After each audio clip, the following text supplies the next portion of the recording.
Querida compañera, mi compañera, querida compañera, mi compañera.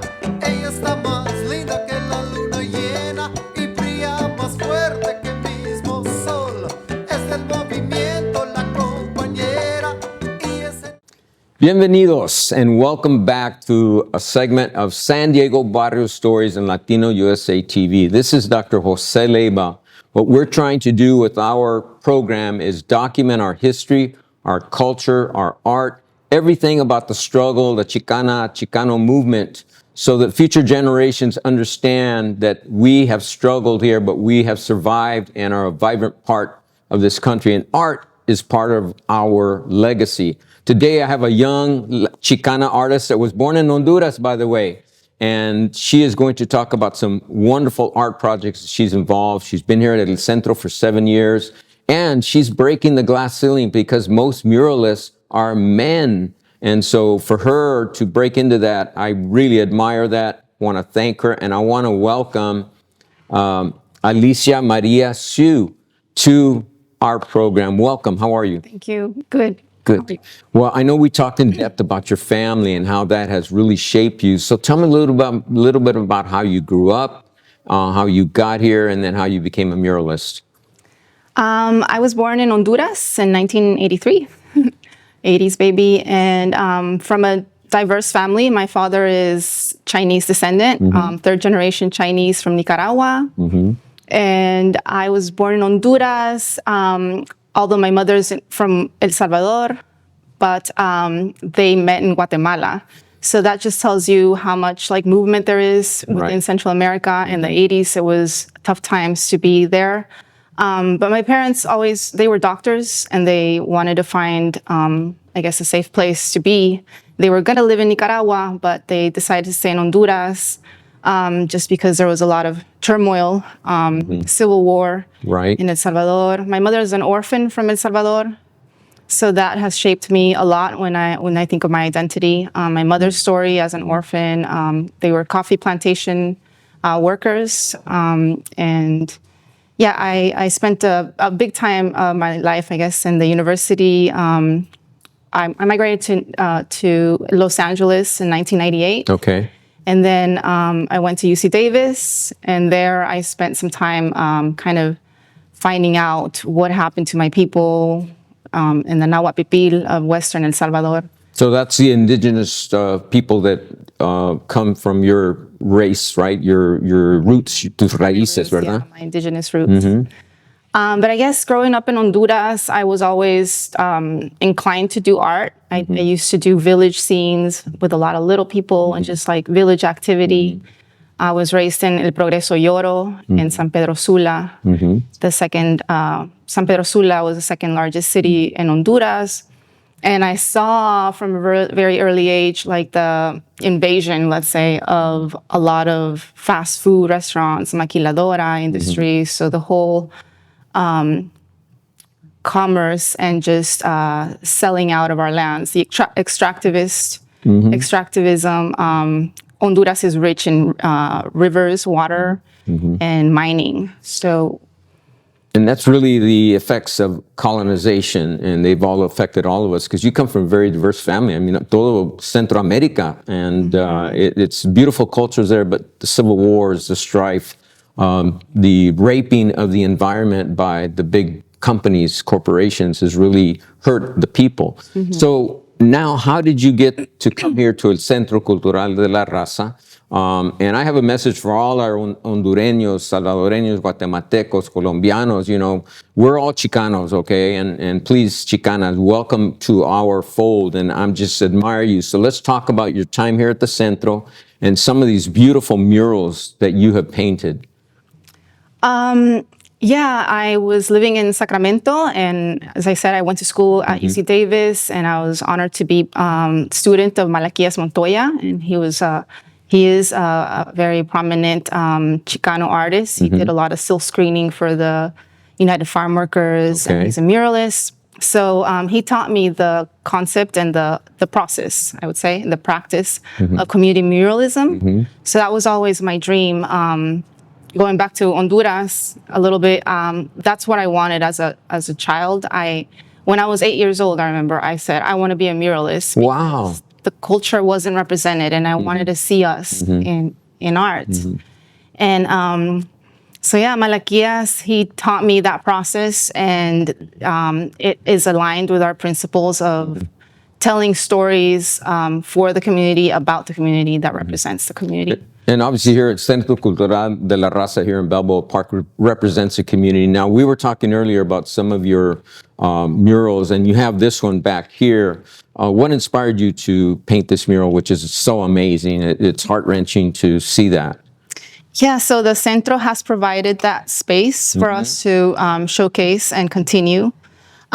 This mural was created in Los Angeles with Central American refugee community, and also longtime Central American community that has been there since the 80s, that migrated during the 80s. Okay. And also newcomers, so asylum winners. 3 students from La Universidad Autónoma de Honduras were part of this mural, the conceptualization of the mural. And it was first shown at the Hammer Museum in UCLA. Okay. And then we had panels here. We had a panel featuring the asylum winners of Honduras, and they experienced the 2009 military coup in Honduras. And so this mural is about the root causes of migration. As Central American community, we wanted to let people know why we're migrating. Well, I can see in your eyes and in your heart and in your soul giving back to your community in Honduras by painting this. And I can see reflecting the strife caused in many of these Latino American countries, and why we need to have the artists here at the Centro promote this. Now, you've also painted, working on an Indigenous Maya mural. Tell me about that. Yes, we, in 2021, I believe, we were hired by the Museum of Us to rewrite and re-edit the entire Maya exhibit with Maya cultural resources that they've held there. So it was a beautiful process to go through each piece and decide whether it was whether we would store it or we repatriate it in some time in the future. And we decided to store 60 out of 90 items based on the fact that they were stolen from burial sites. So we decided to store those. And where are those stored in the museum right now. But in the future, we hope to unite communities so we could repatriate the items. But yeah, we were able to do 2 big murals representing the diaspora. And where are those murals located? Inside Balboa Park's Museum of Us. Okay, so it is inside Balboa Park's Museum of Us. You can see Alicia's murals there. Yes. Wow, that's amazing. How do you feel about that? I mean, just think about it. Here I am, little girl from Honduras, Chicana artist now, and here you have your artwork being displayed in the Balboa Museum. That is big time. Saludos. Yeah, it's an honor, and the beauty of it is that a lot of community and kids that are unable to go back to their homeland, they could have access to cultural resources and see themselves reflected in the murals. Now, you've also been working on a mural for Chicano Park, but there's been some gentrification issues that have really stopped that project. Tell me about that. Yeah, I worked on a mural, an environmental justice mural with the Environmental Health Coalition, and they do a lot of good work with organizing the community to speak up about environmental justice issues. And Barrio Logan has a huge issue with air pollution because they're a port city. Yeah, pollution is coming from all over, and there's a lot of truck traffic for the port. So this mural really brought together community. We created the content with 50 members of the community, as well as Kumeyaay.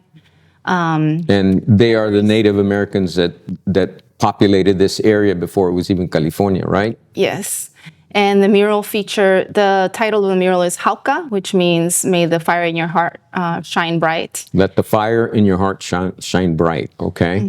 And it brought together all of us to express what are the solutions to these problems, because I believe like community has their own solutions to these environmental issues. And one of them was the truck ordinance. So like create routes that are special for trucks to go by and away from residential areas.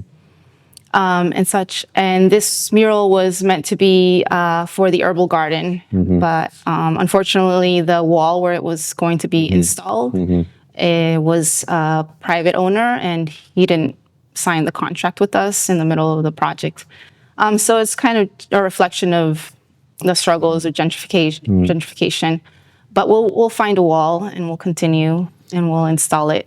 Well, it sounds like you've come up against a wall, but I like your fire and passion because you said, we'll find it. We'll find a way to do this Chicano mural there. And what I like about your murals is that they speak to niños de Honduras, familias de Honduras, and from all of Latino America. So if individuals want to buy your art, where can they find it? I'm on Instagram, Alicia Siu _art. Okay. Can you tell me that again? Instagram? Alicia Siu, ALICIASIU _art. Okay, great. And I have a website as well, aliciasiu.com. Okay, so, all right. Well, as we close, any parting comments for our audience about being a muralist, being a Chicana Hondureña here in the U.S. and promoting this beautiful art that is helping our community? Any final words? Just for the youth and the new generations, just continue expressing yourself, telling our stories. We need ourselves to be represented, and we need to represent ourselves. What a powerful message from a powerful young Chicana Hondureña that's doing some amazing, so much talent. I wish you the best. As we close off the segment, muchas gracias for coming here with us today. Muchísimas gracias. This is Dr. Jose Leyba with San Diego Barrio Stories, Latino USA TV, with a talented artist here today in el Centro Cultural de la Raza.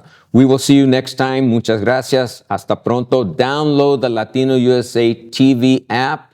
We're on Apple, we're on Amazon Fire, we're on Roku, and all kinds of social media. Muchas gracias. Until we meet again. Adios.